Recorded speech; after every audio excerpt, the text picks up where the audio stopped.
다시 한번 해보는 거야.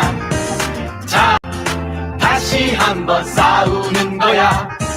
자, 손 맞잡고 어깨를 걸고 우리 함께 이기는 거야. 자, 다시 한번 해보는 거야. 자, 다시 한번 싸우는 거야. 자, 손 맞잡고 어깨를 걸고 우리 함께 이기는 거야. 자, 다시 한번 해보는 거야. 자, 다시 한번 싸우는 거야. 자, 손 맞잡고 어깨를 걸고 우리 함께 이기는 거야. 자, 다시 한번 해보는 거야. 자, 다시 한번 싸우는 거야. 자, 손 맞잡고 어깨를 걸고 우리 함께 이기는 거야.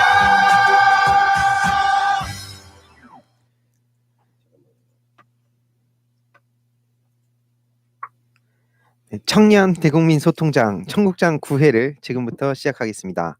역시 연말답게 화이팅 넘치게 시작해봤고요. 구독과 좋아요 잊으신 분들은 꼭 눌러주시기 바랍니다. 오늘도 인사를 하고 가겠습니다. 오늘은 먼저 제 앞에 있는 류찬우님부터 인사를 한번 하고 가시죠. 오랜만이니까. 네, 안녕하세요. 제 의지와는 무관하게 격수 출연을 하고 있는 홍당 류찬우입니다. 네, 또 이게 어떻게 보면은 또 할머니를 네, 보내드리고 오신 거기 때문에 저희 다 이해하고요. 어떻게 잘 보내드리셨나요? 네. 그리고 되게 막 엄청 슬프진 않았어요. 좀 막 갑자기 돌아가신 게 아니라 오래전부터 준비를 하고 있었기 때문에 연세가 좀 많으셨죠? 네네. 가족분들이 뭐 그렇게 크게 슬퍼하지는 않으셨고 좀 되게 기쁜 마음으로 보내드리려고 노력하자 그런 시기였습니다. 네, 아무튼 좋습니다. 그러면 인사는 끝나신 건가요? 네, 이제부터는 격주 아닌 매주 출연으로 뺏길까봐. 아니 실제로 엄청 걱정하시더라고요. 아 진짜요? 이번에 방송 또 이렇게 보셨잖아요. 지난주에 네네. 배백님 어떠셨어요? 네, 뭐 되게 잘하셨고 네. 제가 뭐 제 개인적인 이런 욕망 때문에 제 자리를 뺏길까봐 걱정하는 게 아니라 이게 시청자들과의 또 우리들 간의 약속인데 제가 지키지 못해서 죄송한 마음이었습니다. 시청자분들도 그 준비를 또 되게 배백님이 많이 해오셨다 그래가지고 이번에 또 류찬우님 준비를 되게 열심히 하신 것 같아요. 오늘 근데 연말이라서 저희 또 네네. 편하게 할 건데 이제 연초죠. 연초에 또 여러분들이 들으실 텐데 저희 처음엔 편하게 하려고 하는데 오늘 너무 부담 갖지 않으셨으면 좋겠습니다. 네, 새로 시작하는 마음으로 지금부터 더 열심히 하겠습니다. 네, 류찬우 예. 님이었습니다. 네, 그 다음으로 땅땅님. 네, 27세 평범한 직장인 땅땅입니다. 반갑습니다. 뭐가 좀 늘었네요 이제. 네, 새해 기념으로 조금씩 이렇게 쳐나가요. 점점 막 늘어나는 네. 건가요? 좋습니다. 네, 다음으로. 네, 오늘도 달타령입니다. 반갑습니다. 그 선글라스가 너무 눈부시네요. 오늘 진짜 광나요. 네, 진짜 새해 맞이. 약간 네. 잠자리 같기도 하고. 네, 좋습니다. 칭찬이에요. 네, 아무튼 저는 또 오늘도 여전히 또 청년 황희도고요. 저는 일단 찬우 군이 너무 보고 싶었어요. 그래서 저도요. 저도요. 빠르게. 네. 아니 다들 지금 연말 어떻게 보내셨어요? 막 술자리도 많고 그러지 않나요? 또 청년들인데 막 궁금해하시잖아요. 청년들 요즘도 연말에 뭐 하나?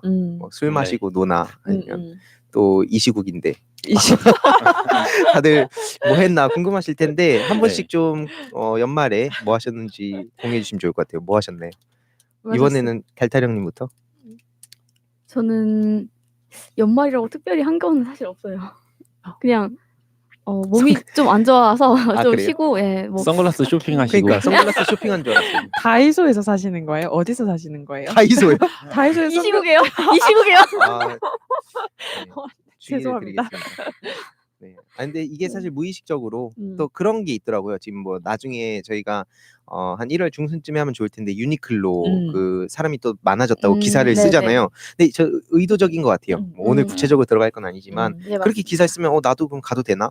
그럼 막 온라인으로 막 쇼핑하는 분도 계시고. 근데 뭐 그거를 사는 분들 다 막 싸잡아가지고 매국노다 이럴 순 없지만 그래도 이렇게 국민들이 그렇게 같이 또 자발적으로 이렇게 하시는 데는 또 이유가 있는데 아무튼 저희가 좀 연초니까 저희 이번에는 좀 가볍게 가고 좀 이거에 대해서 좀 자세히 얘기를 해봤으면 좋겠습니다. 왜냐면 네. 반일 내용이 요즘 많이 묻혔어요. 네, 맞아요. 워낙 지금 국회가 또 시끄러워서. 네, 제 입장에서는 사실 되게 좋은 소식들이 많이 통과됐잖아요. 선거법, 그다음에 공수처법, 그쵸. 근데 검경수사권 조정도 그렇고 앞으로 갈 길이 먼데 음. 연초에 좀 가볍게 가려 했는데 점점 너무 무거워지는 가볍게 갑시다. 오늘 저희 들으시는 분들도 가벼운 좀, 마음으로 가벼운 한 해를 마음으로 시작할 수 한 해를 있게. 시작할 수 있게.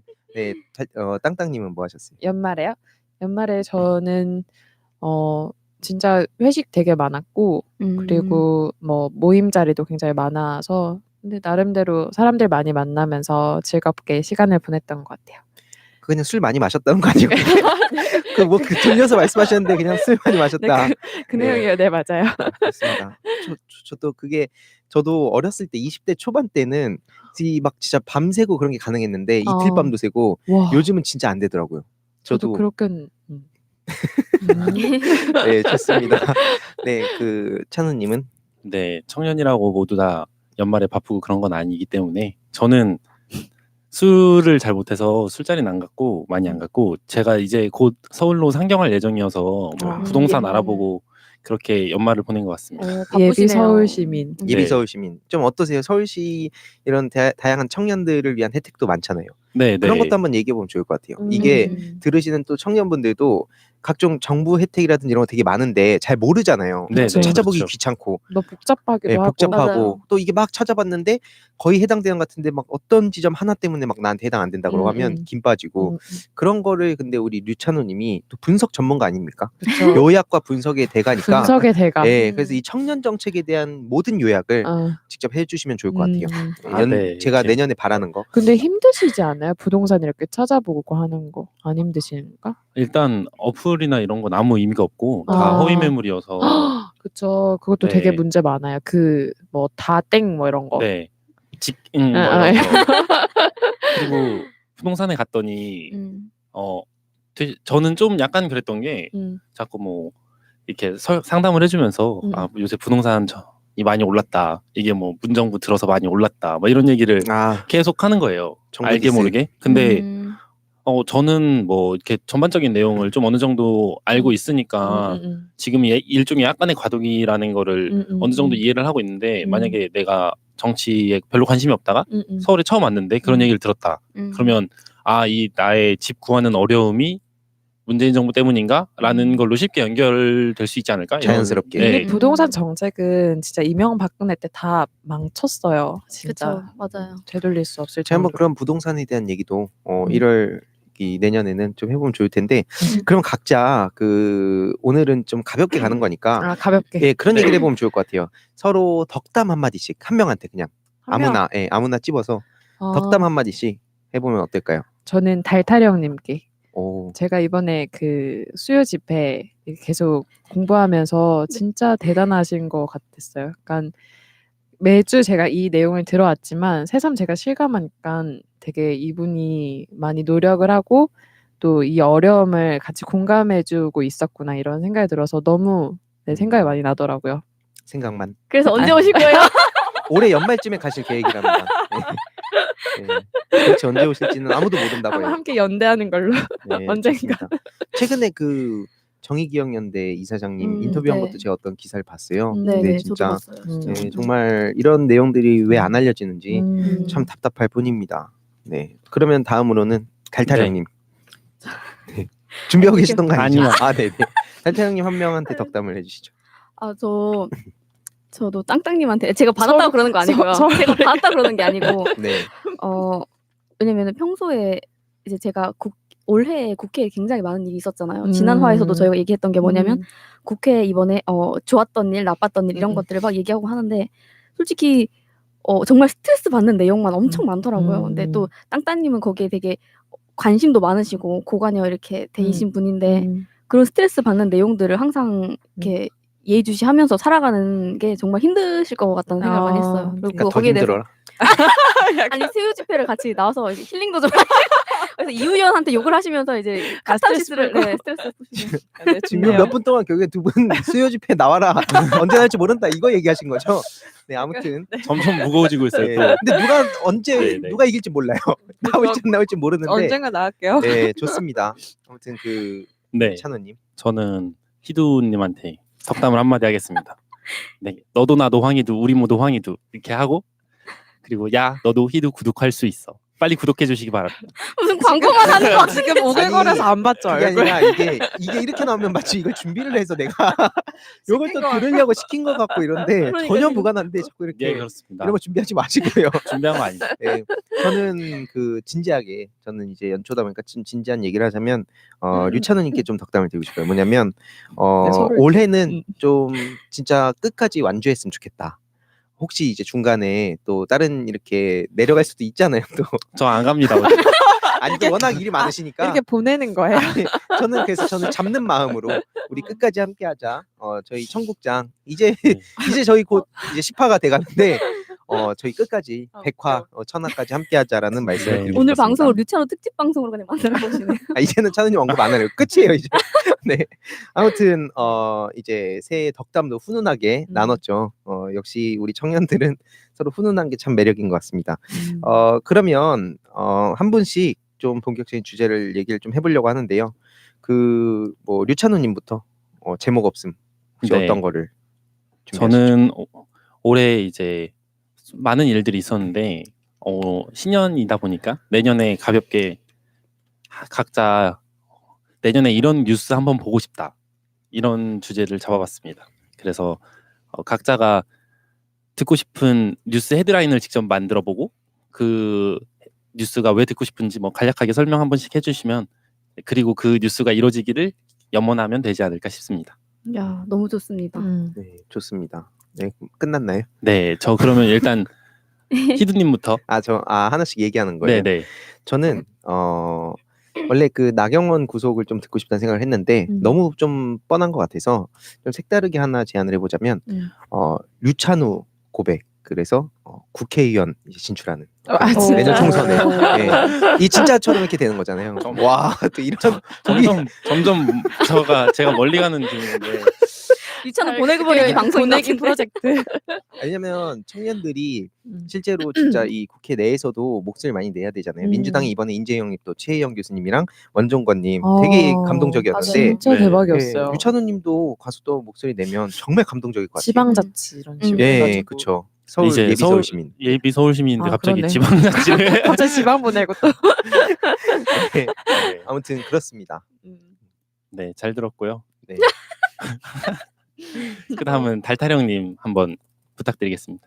저는 사실 엄청 하고 싶은 게 너무 많았는데 류찬호님이 막았어요. 저한테 하나만 하라고 하시더라고요. 진짜 2개 해주셔도 돼요. 2개. 궁금. 사실 2개 가지고도 모자라 엄청 사실 욕심이 많아서. 그건 일기에 하고 쓰세요. 싶은데 그러면. 알겠어요. 한번 네. 허락해주면 일단은- 점점 불어날 것 같아서 제가 어떻게 막아본 네, 겁니다. 잘랐어요. 네. 잘했습니다. 네, 일단은 그래서 너무 고르기가 힘들었는데 하나 골랐던 게 뭐냐면 남북 미중일 불가역적 종전 선언 이런 정말 평화가 오고 그리고 유럽까지 열차 뚫리나 이런 식으로 네, 그런 평화가 왔으면 정말 좋겠다 이런 염원을 담아서 네, 그런 뉴스가 생겼으면 좋겠다 이렇게 생각해봤습니다. 이거 말고도 되게 바라는 거 많아요. 일기에 쓰겠습니다. 저도 바라는 거 많습니다. 네. 그럼 각자 일기에 쓰는 걸로. 네. 네. 땅땅님. 저는 일본 정부 따옴표 위안부 문제 인정하고 정식 사과 따옴표 닫고. 와 무슨 기자인 줄 알았어요. 따옴표를 와 되게 잘 하시네요. 네. 반성하게 됩니다. 네. 네, 28년째 이제 수요 집회가 계속되고 네. 있잖아요. 네. 그래서 이게 그 윤미향 이사장님도 28년째 될 줄 몰랐대요. 아, 그 맞아요. 정의기억연대. 네, 정의기억연대 윤 이사장님도 그렇게 얘기를 하셨는데 이제 내년에는 이 문제가 해결돼서 사과를 받고 정식 배상을 받고 그 이후로 이제 수요일은 정말 평안한 날이 되기를 네, 아, 기원합니다. 같은 기사를 보신 것 같은데. 네, 그런 맞아요, 것 맞아요. 같습니다. 어. 저도 그 기사 봤거든요. 너무 훌륭한 기사였어요, 사실 진짜. 그러니까요. 네. 네. 음. 그렇구나. 네, 좋습니다. 네, 이제 그러면 제가 마지막으로 제 헤드라인을 한번 잡아보겠습니다. 나를 밟고 가라던 자유한국당 국민들에게 기꺼이 발표 역사의 콧물 뒤안길로 이렇게 헤드라인을 할것 뽑아왔어요. 같았어요. 아, 뒤안길로 간대요. 아, 네. 박수 한번 드리겠어. 아, 야, 그러면 좋습니다. 내년에 찬호님하고 가시는 거예요? 한국당을 같이. 근데 확실히 저는 이걸 들으니까 그런 생각 났어요. 유튜브 처음에 할 때도 원래 해보고 싶었던 게 그 일종의 기레기라고 불리는 사람들이 그 제목 장사 많이 하잖아요. 네네. 그것처럼 이쪽에서도 하고 싶은 거예요. 근데 약간 이게 도덕적으로도 그렇고 뭔가 너무 똑같은 사람이 되는 것 같아서 못했는데 그런 게 하나쯤은 생기면 좋지 않을까. 근데 저는 포기했는데 여기 계신 분들 중에서 혹시 다들 또 능력자신 것 같아요. 다들 기자인 줄 알았어요. 너무 잘하시네요. 네네.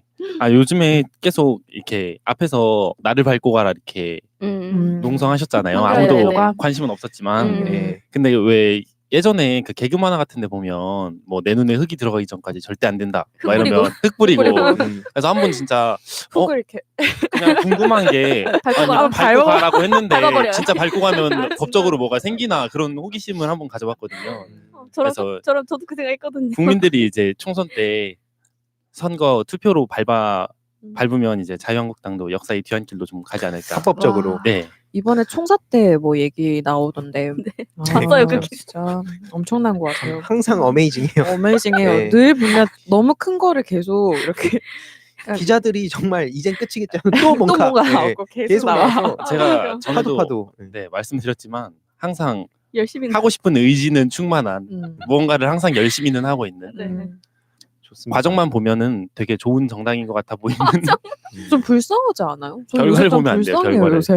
그러니까 진짜 어떻게 보면 전혀 상상될 수 없는 삶이었을 거 아니에요. 그쵸. 특히 황교안, 나경원. 늘 여당이었다가 그리고 네. 항상 그리고 가진 자의 입장에서 그쵸. 되게 무시하면서 살았을 텐데 음. 이 더 당해도 싸다고 생각합니다. 근데 약간 제가 봤을 땐 약간 투쟁하고 싸울 줄 모르는 것 같아요. 이 그쵸. 사람들은 자기들이 안 해봤으니까. 지켜온 사람들이잖아요. 그러다 그쵸. 보니까 뭐 이렇게 싸워서 쟁취하고 이러는 거에 어색해하고 방법을 잘 모르는 것 같아요. 유튜브로 어설퍼요. 배웠어요. 어설프고 유튜브로. 진짜 어설퍼요. 사실 그리고. 막 공수처법도 그 홍준표는 좀 다른 얘기를 했었잖아요. 이게 좀 적당히 홍수처 그냥 사실 그 껍데기라는 식으로 하면서 그거 받고 막 선거법은 안 된다 막 이런 식으로 했는데 둘 다 틀렸어요. 다 틀려버리고 이거 그래서 막 한강 가라 그러고 중간에 잘 가. 아니, 그분도 한강 가셔야 되지 않아요? 예전에 저희 알기로는 그쵸. 책임 있죠. 네, 책임 있는데 아무튼 진짜 그 정도로 지금 자유한국당이 무너지고 있다. 엄청 무너지고 있는 것 같아요. 역대급 진짜. 제일 제가 주위에 막 다양한 분들 만나서 얘기를 들어봐도 정말 역대급으로 이런 우파라는 사람들이 이런 질 낮은 정치는 처음 봤다고. 네, 그래서 뭐 개인적으로 아무튼 잘하고 있다. 서로 하는 것 같더라고요. 요즘에는 누가 더 못났나 못난이 아, 경쟁. 그러니까요. 요새 조선에서도 보니까 자유한국당 많이 비판하더라고요. 조선 즐겨 보시나 봐요. 저 같이 보야 다 같이 봅니다 저는. 그렇죠. 또 다양한 시각에서. 내년에 찬호님이 했던 그 헤드라인이 진짜 나올지도 모르겠네요. 네. 그러니까요. 뒤안길로. 뒤안길로. 잘 가. 그러니까요. 좋습니다. 저는 그리고 내년에는 조국 전 장관께서 진짜 좀 이런 말도 안 되는 그 오명을 좀 벗고 물론 끝까지 물고 뜯겠죠. 어떻게 보면 여러 가지로 상징적인 인물이기 때문에 제가 오늘 뒷부분에 살짝 준비를 했어요. 지금 박형철 반부패 비서관 관련해서 되게 복잡하더라고요. 그래서 이거에 대해서 좀 감을 잡으신 분도 계시겠지만 지금 그 인간이 어떤 짓을 벌였는가에 대해서 뒷부분에 좀 설명을 드릴 테니까 끝까지 들어주세요. 네. 아무튼 찬우님. 네. 그러면 오늘은 제 코너를 여기서 마치도록 하겠습니다. 그럼 거기 뒤안길로 보내고 마치는 걸로 끝인 거예요? 훈훈하게 박수를 우와. 같이 이렇게 딱 쳐주시면 될 것 같아요. 좀 더 크게 한번. 네, 좋습니다. 그러면은 뭐 다음 누가 하실래요? 그러면은 달타령님. 지금 아닌 척 자꾸 옆을 안 보고 있는데 이런 것도 바로 다음으로 달타령님 코너 아닌 척하는 들어보겠습니다. 게 아니고. 저는 이제 연말 되고 신년 되고 하면 사람들이 이제 좀 붕붕 뜨기도 하고 진짜 붕붕 뜨는 것 같아요. 네. 맞아요. 그래서 근데 좀 좋은 소식도 있고 좀 안 좋은 소식도 있어서 일단 안 좋은 소식을 먼저 얘기해야 될 것 같아요. 오늘도 멱살잡이 맞죠? 네, 끌어올리는 멱살잡이 거. 맞습니다. 네네. 네, 근데 지난 27일 세월호 유가족 한 분에게 좀 음. 안타까운 일이 있었습니다. 그래서 유가족분들께서 언론에 많이 노출되지 않고 조용히 보내드리고 싶다고 얘기를 하셔서 저도 깊게는 언급하지 않겠습니다. 근데 어떻게 보면 어떤 사람들은 몇 년이나 지난 일이라고 얘기하고 그렇지만 2019년을 살아내신 그분들께서는 항상 그냥 4월 16일이실 것 같아요. 저는 정말 시간이 아무리 지나도 이게 제대로 진실 규명이 되기 전까지는. 그래서 오늘도 그래서 뉴스가 뜬 게 뭐냐면 이제 세월호 특조위에 김기수라는 위원이 있는데 이분을 세월호 유가족들이 출석을 못하게 막았어요. 왜냐면 이분이 어떤 분이냐면 그 프리덤 뉴스라고 하는 유튜브 채널의 대표이신데 이분이 5.18에 대해서도 망언을 하고 그리고 세월호는 교통사고다 이렇게 얘기를 하고 또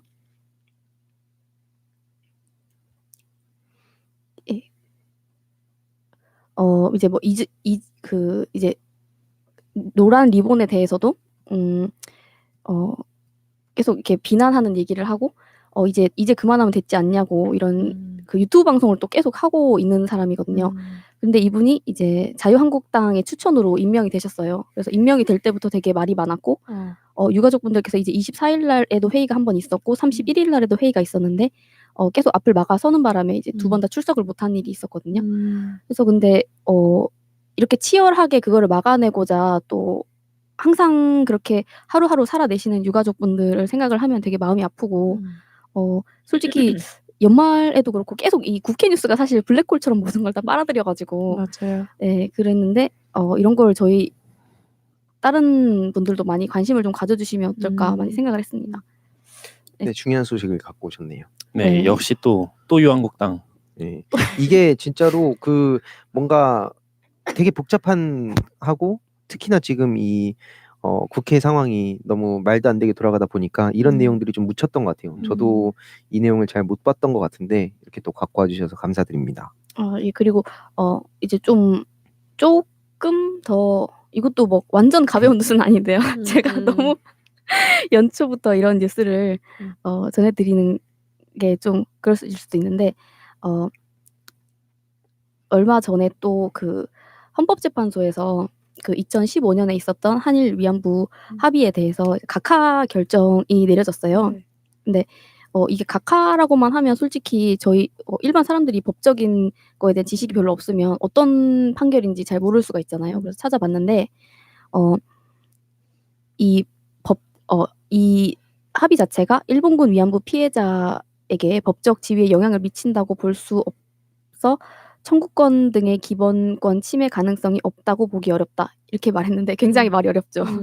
근데 한마디로 하자면 그 2015년 당시에 있었던 그 한일 위안부 합의가 국가 간에 꼭 지켜야 되는 조약이 아니라 비구속적 합의, 외교적 합의이기 때문에 그거에 대해서 뭐 위헌이다 아니다라고 판결을 아예 내리지 않고 의미를 두지 않은 거거든요. 아예 심판 내리지 않겠다고 얘기한 거거든요.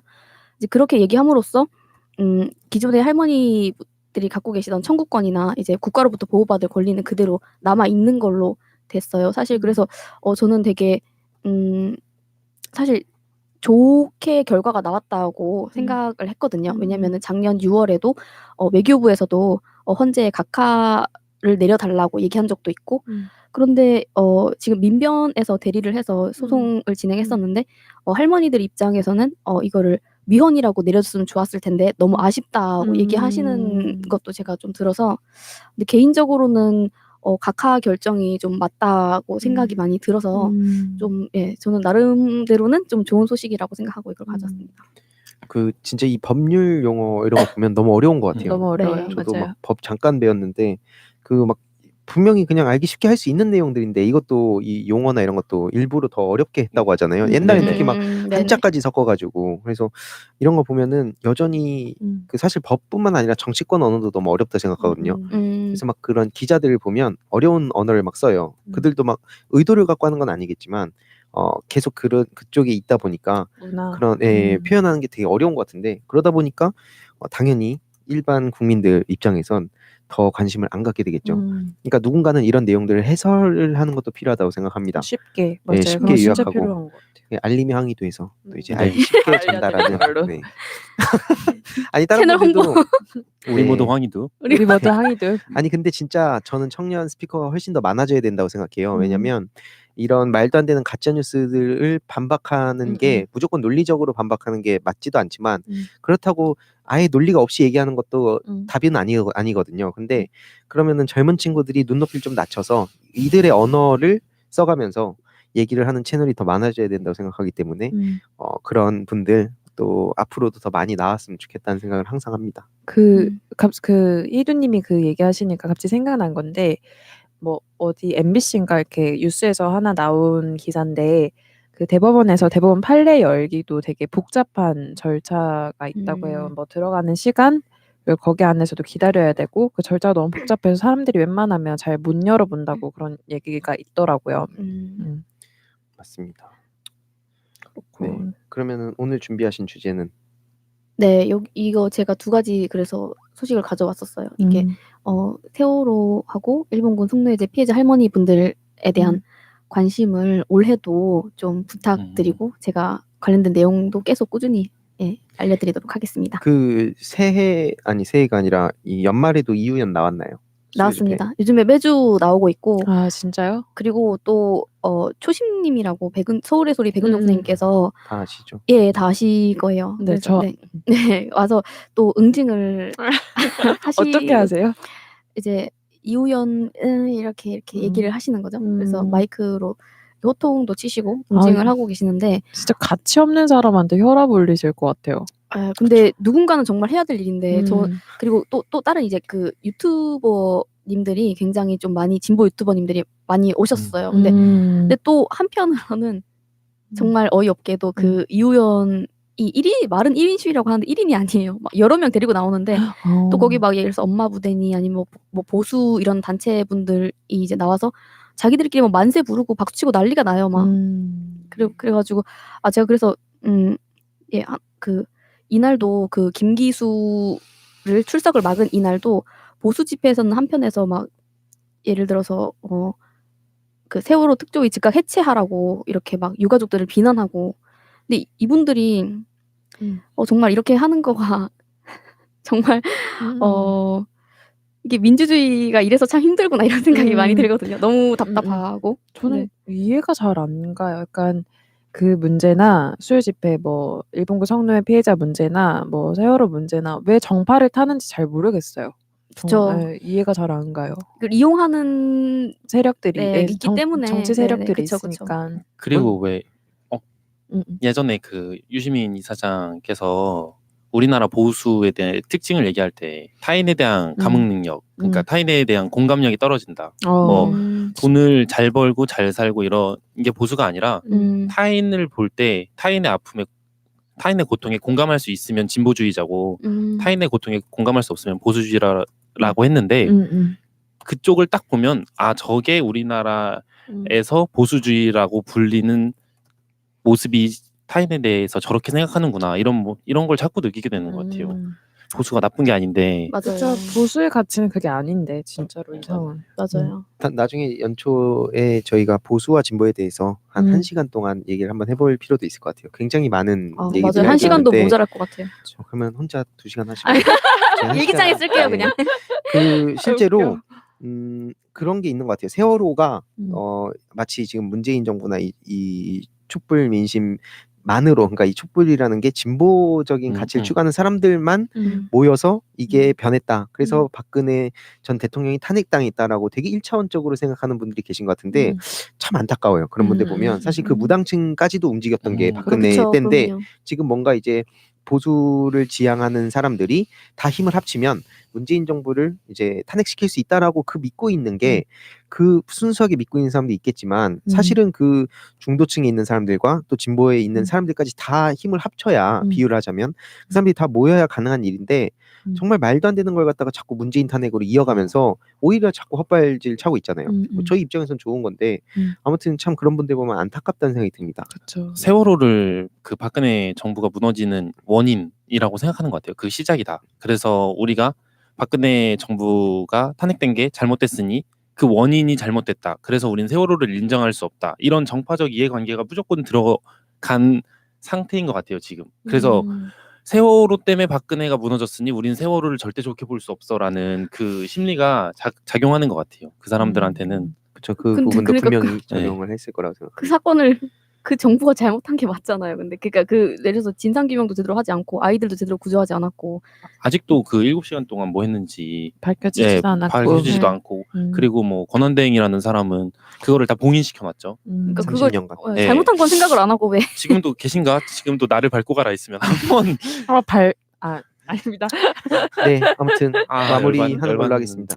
저희가 열받는 이걸 갖고 오는 것도 좋은데 다음 앞으로 내년부터는 우리가 할 수 있는 게 무언가를 같이 좀 대안을 좀 찾아보면 좋을 것 같아요. 그게 너무 좋네요. 크게 아니더라도 네. 뭐 수요 집회 나가는 것도 일종의 대안이 될 수 있고 더 나아가서 국회의원들한테도 직접 연락해서 푸시를 한다든가 지금 이걸 들으시는 구독자분들이 힘을 합쳐주신다면 꽤 그 여론도 무시 못하거든요. 네. 그래서 특히 총선을 앞두기 때문에 좀 그런 쪽으로 좀 더 논의를 해보면 좋을 것 같습니다. 네, 좋습니다. 수요 집회 하나 궁금한 게 있는데 얼마나 모여요? 그러니까 추산 인원?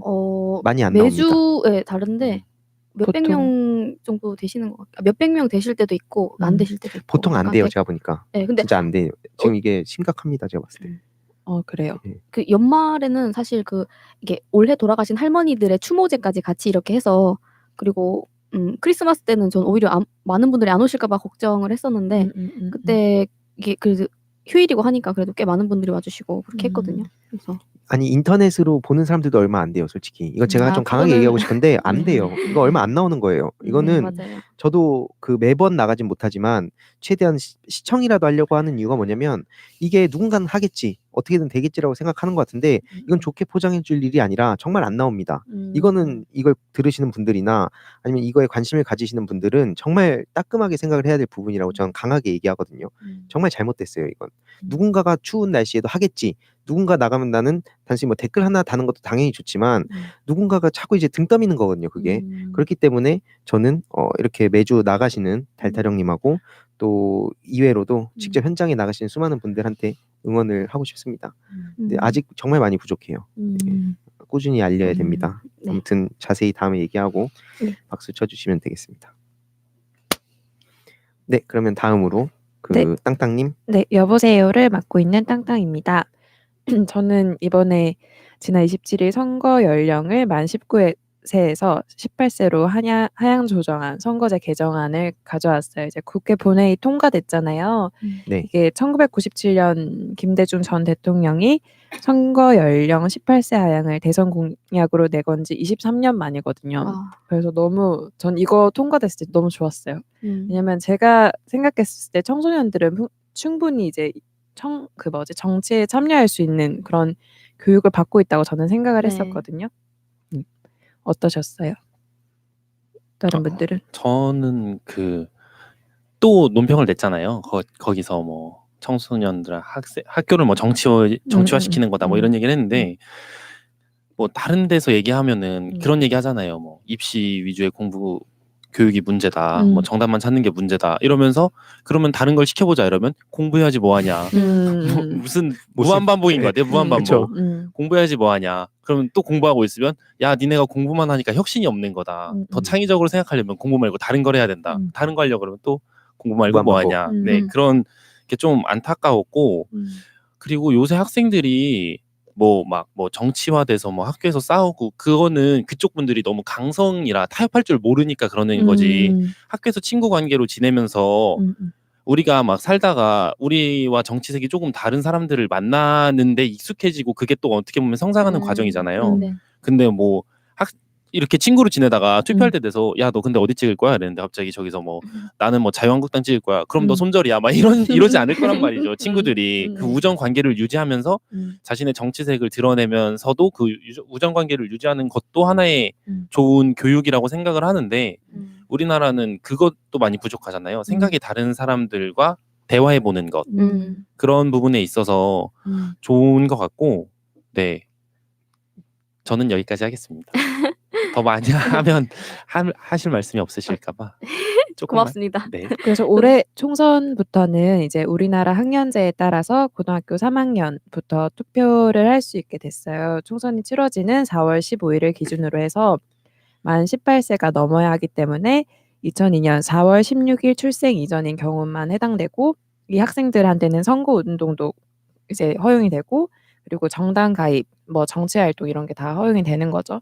그래서 통계청에 따르면 이제 만 17세 인구가 한 50만 명 정도 편입될 것으로 예상됐다고 합니다.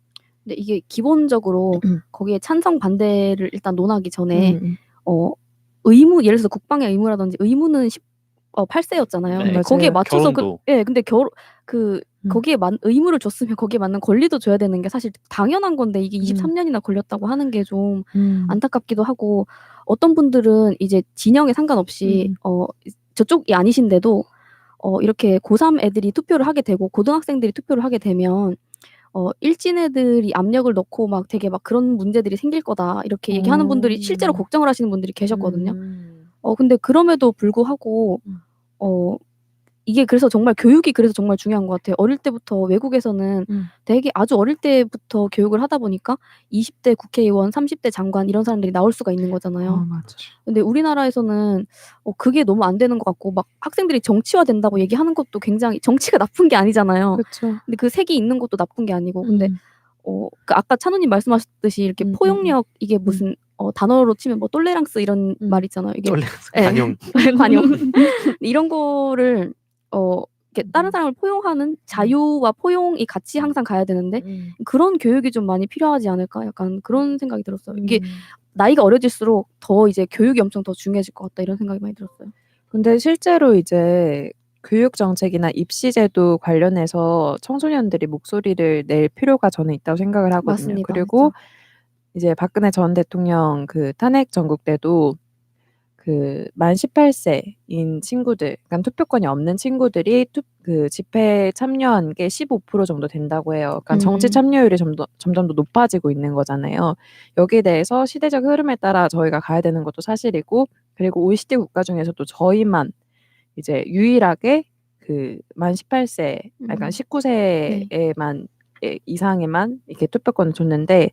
그러니까 이렇게 바뀌는 건 저는 세계적인 추세에 맞춰서 가는 거라고 생각을 합니다. 네. 그 아까 똘레랑스 얘기하셨잖아요. 네. 근데 실제로 제가 올해 그때 지난주에 생일날 이어령 박사님 만났다 했잖아요. 근데 그때 그 말씀하셨었어요. 실제로 네. 저는 이제 그 특히 젊은 남녀간의 그 젠더 이슈가 되게 뜨거운데 그 부분 어떻게 생각하시냐 여쭤보니까 당시에 젊은이들한테 똘레랑스가 가장 필요하다. 그래서 요즘 젊은이들한테 제일 부족한 게 그런 관용의 정신인데 극단화돼 있고 양극화돼 있는 건 잘못됐다. 그래서 이거 유럽의 역사에서 이걸 끌고 오셔서 이게 잘못된 이유를 말씀하셨어요. 이런 종교 전쟁을 말씀하시면서 지난 그 이념 전쟁, 보수와 진보의 그런 끝없는 서로 자해에 가까운 그런 싸움들이 그거를 계속 이어왔는데 그런 걸 넘어서려면 결국엔 그 극복할 수 있는 유일한 방법이 상대를 이해하는 거. 그 이외로는 절대로 이걸 뛰어넘을 수 없는데 그렇기 때문에 그런 서로의 차이는 아름다운 거고 또 그런 건 감상할 만한 거고 즐거운 것이다라는 거를 생각을 해야 된다. 그래서 상대방의 입장에서 생각을 하고 그 이후에 이제 서로 같이 토론하다 보면 아까 말씀하셨듯이 서로 이런 이념 전쟁이나 이런 게 아니라 서로 다름을 인정할 수 있는 사회가 오지 않을까 싶은데 중요한 건 뭐냐면은 그럼 누가 먼저 손을 또 내밀 것인가 이것도 또 결국에는 자존심 싸움으로 이어지잖아요. 그쵸. 현실적으로는 사실 굉장히 어렵다라는 생각은 또 하고 있습니다. 저는 이걸 보면서 왜 외국의 정당 가입이 청소년도 할 수 있잖아요. 네. 외국은 그래서 청년 국회의원이 안 나오는 큰 이유 중에 하나가 청소년 때 정당 활동을 못 하기 때문이라고 생각해요. 맞아요. 그래서 외국에 나오는 뭐 젊은 국회의원들 보면 정당 활동 13년, 15년 막 이런 경력을 가지고 나오거든요. 그러면 그 정당 활동을 음. 정당 지지자들은 그 정당 활동을 신뢰할 수가 있는 거죠. 근데 음. 저희는 나오면 청년이라고 나올 수 있는 거는 명문대나 어떤 엄청 특별한 일을 해야 엄청 스포트라이트를 많이 받은 네. 어떤 유망주 막 이런 분들이 지금까지 많이 받아왔잖아요. 그러니까 어떻게 보면 청년들이 점점 더 정치에서 멀어지는 거고 우리 맞아요. 얘기가 아니라고 생각하는 것 같은데 네. 청소년 때부터 정당 활동을 할 수 있게 된다면 우리나라도 정당 활동 뭐 15년, 20년의 경력을 가진 사람이 나오면 우리도 지지할 수 있으니까 그런 그쵸. 부분에 대해서도 점점 나이를 내려가는 게 중요한 것 같습니다. 근데 저 맞아요. 궁금한 게 있는데, 약간 저는 고3 친구들이 만약에 대학 이제 입시를 앞두고 정치 활동을 하면은 부모님의 걱정은 좀 크실 것 같다는 생각이 들기는 하더라고요. 그럼 여기에 대해서는 어떻게 생각하세요? 네. 근데 한편으로 저는 그렇게 생각을 하면서도 만약에 그러니까 저는 안 키워봐서 잘 모르겠지만 만약에 그렇게 관심 있고 정치를 하고 싶어 하고 정당 활동을 하고 싶어 하고 선거 운동을 하고 싶어 하고 이러면 정말 중요한 시기인데도 그렇게 한다고 하면은 저건 역시 교육이구나, 정치에 참여하려는 거구나, 그리고 시민 교육을 위해서는 좀 멀리 봤을 때 나쁘진 않을 것 같다 이런 생각이 들면서도 또 한편으로는 대학 가려면은 저렇게 해도 되려나 이렇게 되게 걱정이 앞설 것 같기는 하더라고요. 저는 약간 그 본질적인 그런 질문일 수 있는데 음. 꼭 대학을 가야만 하는가라는 얘기부터 또 하고 싶은 거예요. 이게 대학을 가야 하는 것도 기존 사회에선 그랬죠. 기존의 그 암기 위주의 교육이 지배를 하고 그런 엘리트들이 뭔가 득세하던 사회에선 대학을 당연히 가야 되는 거고 또 서울대 혹은 막 하버드대 이런 대학교를 가야 되는데 지금은 어떻게 보면 결국엔 그 다양성이란 키워드가 말 그대로 다양한 자기의 목소리를 낼 수 있고 그것이 이제 또 전문성으로 존중을 받는 사회인데 저는 그래서 사실 대학을 왜 꼭 가야 하는가라는 생각을 하면서 실제로 안 가다가 법을 좀 공부해야겠다 싶어서 제가 잠깐 갔고 다시 지금 막 그만둘까도 생각을 실제로 하고 있습니다. 그래서 그런 얘기들 하다 보면 아예 한 방송 주제가 될 것 같아요. 그날 하루. 아무튼 저는 그렇습니다. 네, 저도 네, 되게 공감하고 이게 고3 저는 키워보진 않았지만 제가 커봤잖아요. 근데 그러면서 저도 관심을 가지면서 크다 보니까 이제 친구들이랑 그런 얘기도 많이 나누고 막 제가 엄청 그렇다고 무슨 정당 정치적인 활동을 되게 막 나가서 하고 이런 것까지는 아니었지만 그 부분이 있어서 이것 때문에 공부를 못하는 건 정말 아닌 것 같아요. 왜냐면은 사실 그 나이 때 애들이 저 시대 때 사실 말하는 거예요. 요즘 분들은 어떤지 잘 모르겠지만 그 고3인데도 불구하고 공부만 하고 살 수는 없잖아요, 사실. 그때도 연예인 좋아가지고 막 거기에 관심 가지기도 하고 근데 그게 그러니까 정치에 관심 가지든 연예인에 관심 가지든 별로 상관이 없다고 생각해요. 그래서 네, 그 정치에 그래서 교육을 어릴 때부터 시키는 게 굉장히 좋지 않나. 그리고 이 희도님 말씀처럼 애초에 그렇게 고3일 때는 다 공부해가지고 대학을 가야 되고 한쪽 방향으로만 몰아서 공부를 시키는 이런 게 되게 저는 기본적으로 잘못됐다고 생각을 해서 네, 제 경험상 만약에 제가 거기를 너무 가고 싶다. 하지만 부모님이 못 가게 해서 집에 있다. 그런다고 공부하지 않습니다. 맞아요. 현명한데요. 네, 제가 학교가 11시까지 밤 11시까지 야자를 시키던 곳이었거든요. 거기 있는 학생들 공부하지 않습니다. 맞아요. 앉아 있는다고 그거는 해서 맞아요. 그렇게 앉아 있다고 다 공부하지 않습니다. 지우개로 로봇을 만들기 시작합니다. 맞아요.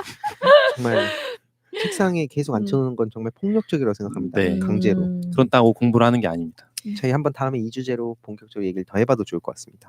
네, 저 마지막으로 좀 마무리하면 이제 만 18세 청소년들에게도 투표권이 생기는데 저는 이에 대해서 찬성을 이때까지 해왔던 입장이고 대신 정부에서 국회에서 특정 후보자 유인물에 대한 뭐 정치적 행동이 뭐 잘못돼서 이 문제에 연루됐을 경우에 청소년이 여기에 대해서 책임은 부모님들이 져야 돼요. 어찌됐든 보호자들이 책임을 져야 되는 법적 구조가 있거든요. 네. 여기에 대해서 또 다른 보완책을 마련을 같이 해주셨으면 좋겠고 네, 그리고 선거제 개정에 대해서 정말 기쁘게 생각합니다. 네. 네, 그 어떻게 보니까 또 가볍게 하기로 했는데 오늘도 또 되게 결국에는 평소랑 거의 비슷한 혹은 좀 더 깊은 얘기도 많이 한 것 같아요. 근데 올해 그 진짜 아까 얘기 나왔던 특히 청년들의 생각을 많이 궁금해하실 것 같아요. 이걸 들으시는 분들이 이 방송을 사실 어떤 정보를 듣자고 이렇게 항상 챙겨 들으시는 건 아니라고 보거든요. 물론 그런 분도 계시겠지만 요즘 청년들은 무슨 생각을 할까? 실제로 저도 요즘 중고등학생들한테 만나면 요즘 애들 무슨 얘기하냐? 뭘 좋아하냐? 그러면 애들이 그래요. 막 그런 게 궁금해요. 막 그런데 전 너무 궁금하잖아요. 저희는. 맞아요, 맞아요. 그러니까 이런 거 같아요. 그러니까 저희들도 항상 그런 생각이 들잖아요. 우리가 이런 막 일상 얘기, 연애 얘기 이런 거 하면 근데 이런 걸 궁금해할까 싶은데 막상 이제 어르신들이랑 얘기하다 보면 생각 외로 되게 많이 궁금해하시고 그 안에서 또 배우려고 하시는 분들이 어떻게 보면 이 방송을 또 들으시는 것 같아요. 뭐 전적으로 배울 수는 없지만 요즘 아이들이 어떤 생각을 갖고 있는지를 들여다보는 일종의 그런 게 또 관용의 자세가 아니겠습니까? 그래서 항상 이 방송을 들어주시는 분들께 진심으로 감사드린다는 말씀을 전하고 싶고 원래 그 제가 아까 그 박형철 그 반부패 비서관 얘기를 좀 하려고 했었는데 이거는 좀 다음으로 미뤄야 될 것 같아요. 근데 아무튼 그 짧게만 말씀드리면 그 박형철 반부패 비서관이 이 좀 말을 바꾼 것도 있고 특히나 이 검찰이나 언론을 통해서 조국 전 장관을 완전히 그 벼랑 끝으로 몰고 간 핵심적인 사람이라고 생각하거든요. 이게 그 언론을 통해서 나온 건 조국 전 장관이 마치 그 감찰 중단하고 기관 통보를 마무리를 했다 이런 식으로 네. 나오고 있는데 이 좀 사실을 알아보니까 그게 박형철 의견을 따른 게 그 기관 통보가 박형철 비서관의 의견을 따랐다고 하더라고요. 그래서 이 유재수 감찰 보고서를 작성하고 박형철 비서관이 그래서 이거를 조국 전 장관한테 보고를 했는데 민정수석 당시에 근데 이게 수사의뢰, 감사원 이첩, 기관 통보 이 세 가지 방안을 조치 의견으로 제시를 했다고 합니다. 근데 그 당시에 이제 조국 전 장관이 금융 관련 업무를 맡고 있던 게 백원우 민정비서관이었어요. 그래서 호출을 해서 그렇게 이 조국 전 민정수석이 그 박형철하고 이제 논의를 해서 그 세 가지 중에 기관 통보를 결정한 것뿐이라고 합니다. 근데 언론을 통해서 막 나오는 걸 보면 조국 전 장관이 마치 이 모든 권한을 가지고 막 감찰 무마시키고 막 이런 거 중단시키고 그냥 통보로 마무리했다 막 이런 식으로 지금 얘기가 나오고 있는데 이거 말고도 사실 정말 복잡한 내용들이 지금 준비를 많이 했는데 오늘 제가 이 얘기를 다 다루는 건 좀 어려울 것 같아서 기본적으로 요 정도 베이스만 갖고 기사를 좀 찾아보고 다음에 좀 이런 얘기들 해봐야 될 것 같아요. 왜냐면 저는 사실 뭐 이런 새날이라든지 좀 그래도 다양한 채널에서 이런 얘기를 하고 있기 때문에 이 조국 전 장관에 대한 내용을 기본적으로 다 알고 있을 줄 알았어요. 근데 생각보다 많은 청년들이랑 얘기를 하면서도 여전히 이 지점까지 왔는데 조국 전 장관을 그 진짜 비판을 넘어서 비난을 여전히 하고 있는 사람들을 봤거든요. 여전히 너무 많다는 걸 보면서 내가 너무 나이브하게 생각한 건가? 이게 이 정도까지 왔으면 알겠지라고 생각을 했는데 전혀 아니더라고요. 그래서 결국에는 이런 내용을 저희가 한번 정리를 특히 주위 청년들도 그렇잖아요. 솔직히 저희 주위에서도 조국 전 장관을 굉장히 비난하는 사람들이 솔직히 여전히 있는데 이들이 좀 이렇게 들을 법한 이야기들을 아예 한번 스페셜로 한번 다뤄보면 좋을 것 같아요. 왜냐면 청년들의 어떻게 보면 그 이 좀 많이 나뉘게 된 결정적인 이유라고 하잖아요. 그게 진짜든 아니든 네. 그러니까 이 범죄 혐의라고 하는 게 진짜든 아니든 청년들이 실제로 그걸로 많은 이 사람들끼리 싸우고 있기 때문에 저희가 올해 초에 좀 빠르게 한번 이 내용을 다뤄야 되지 않을까 생각을 합니다. 예. 저는 개인적으로 그렇게 생각하는데 좋습니다. 다른 분들은 좀 어떠신지. 좋습니다. 저도 좋습니다. 아무튼 제가 어떤 생각이 들었냐면 이 공수처법이 통과가 됐다 해서 당연히 기쁜 거고 그 이때 되게 여러 가지 또 총선과도 연계가 되겠죠. 자유한국당의 그 어떻게 보면 참패랑도 이어지긴 하는데 저는 제가 생각했을 때는 이게 여기서 또 자축해서는 안 된다고 생각해요. 너무 취해 있으면 안 된다. 그러니까 네. 저희가 뭐 연말까지는 이렇게 되게 좀 기분 좋게 보낼 수 있다 하더라도 네. 연초부터는 사실 저는 더 각 잡고 열심히 뛰어야 된다고 생각을 했습니다. 왜냐하면 그 기득권 세력들이 여태까지 수십 년 혹은 수백 년 동안 이런 적폐를 쌓아오고 이어왔는데 지금 이 공수처법 하나 통과됐다고 그런 게 다 마무리되는 것도 아닐 테고 또 7월에 그게 좀 설치 예정이잖아요. 맞아요. 그 사이에 또 얼마나 많은 그 범죄들을 숨기고 또 어떤 또 전략을 짤지 모르는 상황인데 그렇기 때문에 뭐 검경 수사권 조정뿐만 아니라 여러 가지 그런 제도나 뭐 이런 법안이 생겨난다 하더라도 저는 내년부터는 사실 더 좀 긴장을 하고 또 열심히 달려야 될 때가 아닌가라는 생각이 좀 듭니다. 올해부터죠, 이제 올해부터. 다들 아무튼 근데 올해에 이거 하나는 내가 꼭 하고 싶다라는 게 혹시 있다면 어떤 게 있을까요? 네, 저는 꾸준히 새날에 고정 출연을 네, 그래서 굉장히 큰 꿈을 갖고 계시네요. 찬우님이. 새날과 함께하는 한 해가 될 수 있도록 어. 그런 꿈을 가지고 있습니다. 네. 우리 찬우님 별명 이상주의자잖아요. 그 꿈이 꼭 이루어지길 바랍니다. 네. 그 혹시 땅땅님은? 저 진짜 딱 하나 있어요. 네. 4월 민주당 총선 승리. 아, 대승. 좋습니다. 대승. 대승. 좋습니다. 그 달타령 저도 4월을 생각하고 있었어요. 민주주의의 꽃이 이번 봄에 피니까 네, 많은 분들께서 정말 아름다운 꽃을 피워주시기를 네, 바랍니다. 저도 그렇게 생각하고 있습니다. 저기요. 갑자기요. 당연한 거니까 네. 얘기 안 한 거잖아요. 그 실제로 주위의 청년들 투표 많이 해요. 근데 저 이 얘기도 한번 다음에 해봤으면 좋겠거든요. 그러니까 저희가 이런 주제를 하는 것도 좋고 중요한데 특히 총선을 앞두고 저도 궁금하거든요. 그래서 주위 친구들 보면 투표를 왜 해? 이런 친구도 많고 정치 선거법이나 공수처법 통과된 거 이쪽에서 완전히 막 난리가 날 만한 역사적인 날이라 막 이런 얘기까지 나오는데 주위 친구들은 전혀 몰라요. 그냥 술 먹고 있고 야, 그게 뭐가 그렇게 중요한데 막 이러면서 또 갑자기 막 문재인 정부를 그냥 비난을 한다든가 이런 친구들이 제주에는 훨씬 많거든요. 근데 그 친구들이 자유한국당을 지지하는 것도 아니고 실제로 이런 수준에서 얘기하는 친구들도 많아요. 뭐 자유한국당이 좋은데야 민주당이 좋은데야. 사실 좋은데 나쁜데 이게 아니잖아요. 그쵸, 그쵸. 진보가 뭐고 보수가 뭐야. 이거부터 시작하죠. 그렇죠. 그런 얘기들을 저희가 좀 한번 얘기를 많이 해보면 좋겠다는 생각이 좀 들었습니다.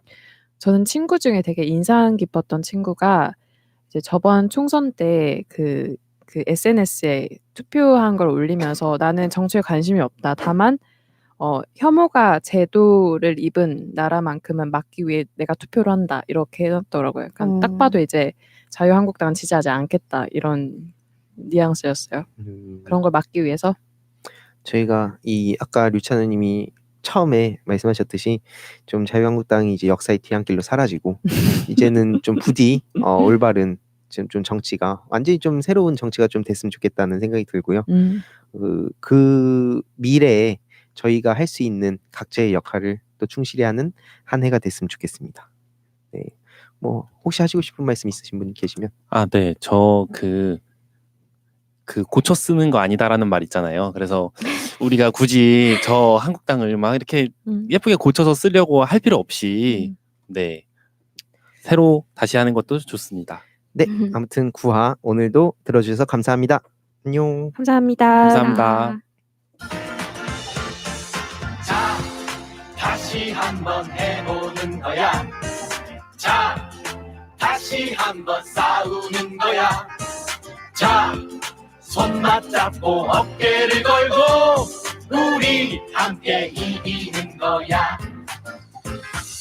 자, 다시 한번 해보는 거야.